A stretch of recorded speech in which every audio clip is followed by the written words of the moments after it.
नमस्कार. आज आपण महिला व बालविकास विभाग या विषयांचे काही प्रश्न घेणार आहोत.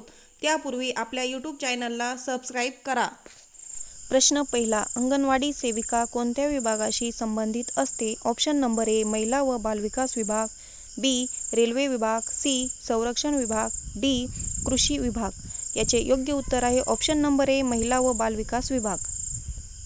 प्रश्न दुसरा. ICDS योजनेत लसीकरणाची सेवा कोण पुरवते? ऑप्शन नंबर ए आरोग्य विभाग, B bank, C post office, D panchayat समिती. याचे योग्य उत्तर आहे ऑप्शन नंबर ए आरोग्य विभाग. प्रश्न तिसरा. खालीलपैकी ICDS ची कोणती सेवा आहे? ऑप्शन नंबर ए पूरक पोषण आहार, बी लसीकरण, सी आरोग्य तपासणी, डी वरील सर्व. याचे योग्य उत्तर आहे ऑप्शन नंबर डी वरील सर्व.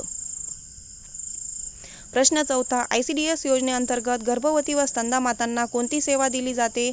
ऑप्शन नंबर ए पोषण व आरोग्य शिक्षण, बी वाहन चालविण्याचे प्रशिक्षण, सी संगणक प्रशिक्षण, डी बँक कर्ज. याचे योग्य उत्तर आहे ऑप्शन नंबर ए पोषण व आरोग्य शिक्षण.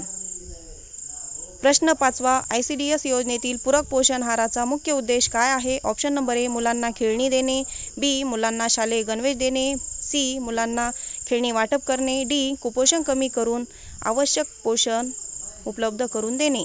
याचे योग्य उत्तर आहे ऑप्शन नंबर डी कुपोषण कमी करून आवश्यक पोषण उपलब्ध करून देणे.